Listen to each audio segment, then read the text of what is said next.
Jangan lupa untuk subscribe YouTube channel Metro TV News dan nyalakan notifikasinya. Didorong semangat gotong royong, sebuah wadah berbagi pendapatan antar warga digagas sekelompok anak muda untuk menyokong kondisi keuangan para pekerja yang terdampak pandemi COVID-19. Inilah pemirsa, platform daring bertajuk Bagi Rata yang telah menjadi perantara redistribusi kekayaan lebih dari 300 juta rupiah kepada lebih dari 1.000 pekerja. Lewat media, para pekerja mulai dari ojek online hingga seniman sudah menerima bantuan uang dari orang-orang yang masih berpenghasilan selama pandemi. Dijalankan dengan kreativitas dan kolektivitas, wadah berbagi non-profit ini dinilai menjadi harapan nyata di tengah program bantuan pemerintah yang kerap terbelit birokrasi dan tidak jarang tak tepat sasaran. Karena dijalankan secara sukarela, tidak ada aliran dana yang masuk ke kantong Bagi Rata. Distribusi dana mengalir langsung dari akun dompet digital pemberi ke penerima dana. Dalam kampanyenya menarik donatur, Bagi Rata melakukan cara yang cukup unik, yakni dengan membuat ilustrasi cerita para pekerja yang terdampak pandemi dalam bentuk gambar yang bercerita.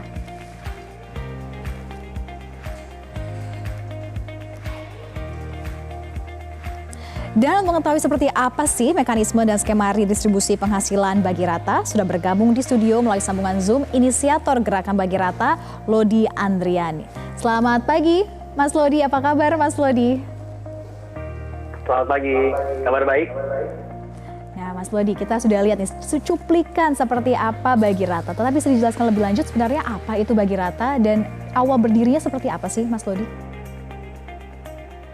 Sebenarnya Bagi Rata itu seperti yang sudah disebutkan tadi ya, itu adalah platform subsidi silang antar warga, di mana kita secara gotong royong berbagi penghasilan untuk orang-orang yang masih punya penghasilan, yang masih bekerja ya, yang waktu itu tidak terdampak lockdown, berbagi penghasilan ke orang-orang yang terdampak, pekerjaannya terdampak terkena unpaid leave dan juga PHK, seperti itu.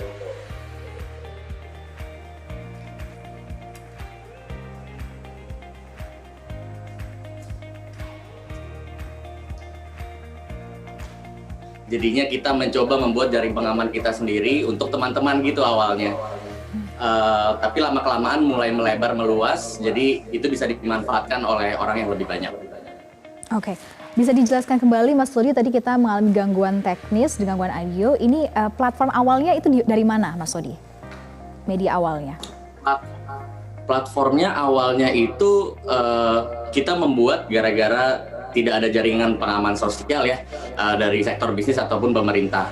Jadinya kita membuat platform itu sendiri menggunakan teknologi sederhana, menggunakan Google Docs, Google Form, dan Instagram dan sosial media lainnya untuk membuat itu jauh lebih sederhana tapi solutif seperti itu. Kita tuh siapa saja Mas Lodi? Mas Lodi dan teman-teman ini dari mana saja? Kita tuh berempat timnya, ada Ivi Vania, ada Reza, ada Elham gitu. Itu keempat itu mempunyai role-nya masing-masing. Ada yang programming, ada yang ngedesain, ada yang mengurus partnership dan sebagainya. Terus hingga bisa berkembang seperti saat ini sudah berapa juta yang didistribusikan, itu seperti apa Mas Lodi? Dan sudah berapa lama gerakan ini berada? Gerakan ini baru dari bulan April ya. Jadi sudah sampai sejauh ini tuh sudah ada 400 juta lebih. Saya kurang datanya, saya sedikit lupa. Tapi sudah 1.228 transaksi. Oke, dan kita lihat nih cara untuk kampanyenya kan unik sekali nih Mas Lodi. Bisa kita lihat sambil lihat nih gambar-gambarnya kreatif, unik-unik. Ini idenya dari mana nih Mas Lodi? Idenya sih sebenarnya karena kita nggak punya budget ya untuk bikin campaign. Jadinya kita menggalang upaya kolektif untuk membantu kita mengilustrasikan gitu. Karena waktu itu yang datang penerima dana tuh banyak banget gitu, ada 1000-an. Jadi kita meminta masyarakat untuk secara kolektif melakukan kampanye sendiri dengan membuat ilustrasi cerita-cerita orang yang terkena dampak dari restriksi COVID-19. Dan akhirnya banyak juga uluran tangan yang turut membantu kan Mas Lodi. Nah ini seperti apa sih skema bantuannya dengan ada kampanyenya ini, banyak juga mendaftar untuk menerima bantuan. Ini bagaimana ini cara untuk bagi rata dan juga menyampaikan penghasilan? Karena kan katanya secara langsung ya, tidak ada perantara. Betul. Jadi memang di dalam platform Bagi Rata itu akan mendapat 10 list orang yang terdampak secara acak gitu. Dan di situ pengirim dana bisa langsung kirim dan mengirim langsung ke dompet digitalnya si penerima dana tersebut. Jadi melalui GoPay, Genius atau Dana dan lain-lain. Nah, jadi dananya itu langsung terkirim otomatis ke dompetnya para penerima dana tanpa perantara. Kita hanya memfasilitasi proses kurasinya, tapi kita nggak menengahi transaksi tersebut seperti itu. Dan untuk mereka yang ingin menjadi donatur, ini dari mana saja sih Mas Lodi datangnya biasanya teman-teman? Ini apakah sesama relasi kah? Atau mungkin benar-benar mereka mendapatkan secara mereka searching atau seperti apa sebenarnya? Donaturnya beragam ya, mulai dari individual, dan itu yang paling banyak di Jakarta Selatan. Sama ada organisasi-organisasi juga yang membantu kita menggalang dana, mulai dari dalam negeri atau luar negeri juga. Ada yang menggalang event, terus dananya semua dialirkan, didistribusikan melalui Bagi Rata. Terus ada yang kelas online juga yang membayarnya dengan mendonasikan di Bagi Rata. Jadi beragam ya, donaturnya nggak cuma individual, tapi kelompok juga. Untuk jumlah pendonaturnya sudah ada belum Mas Lodi angkanya? Mas Lodi tahu nggak datanya? Hingga hari ini? Ada sih, angkanya tuh perkiraan sekitar 1.228 orang. Itu pendonaturnya. Kalau penerima donasinya sendiri? Penerima donasinya ada 1.500 ya, terakhir saya lihat.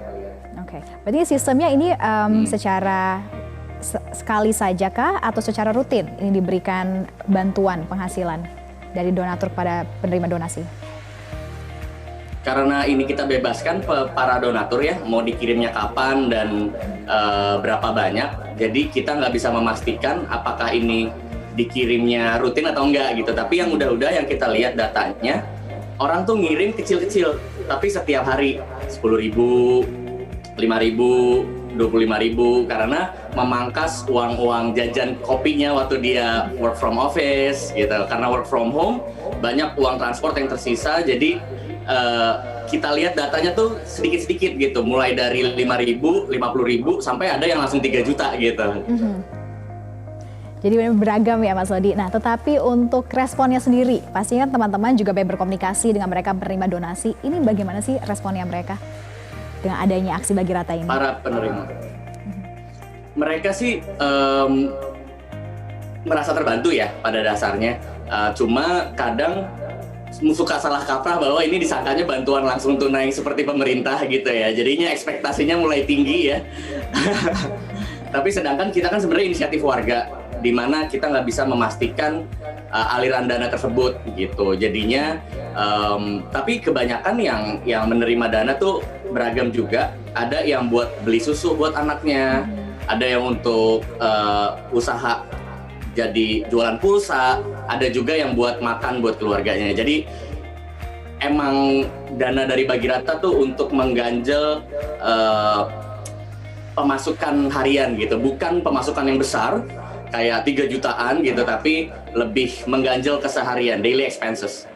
Oke, daily expenses-nya Mas Lodi. Nah, satu lagi Mas Lodi, kenapa sih namanya Bagi Rata? Apa yang diharapkan dari nama ini dan kedepannya? Pemilihannya kenapa? Karena kita pengen membagi rata kesempatan orang untuk bertahan hidup. Di waktu pandemi, pendapatan kita itu sangat tersentralisasi oleh beberapa profesi tertentu. Tapi orang-orang lain banyak yang nggak punya privilege untuk bahkan bekerja gitu. Jadi kita mau membagi rata kesempatan untuk bisa bertahan hidup, diem di rumah tanpa harus terpapar oleh COVID-19 seperti itu. Semoga dengan harapannya dan dengan adanya Bagi Rata ini bisa terwujud. Terima kasih Mas Lodi dan semangat terus menjalankan aksinya. Selamat teman-teman.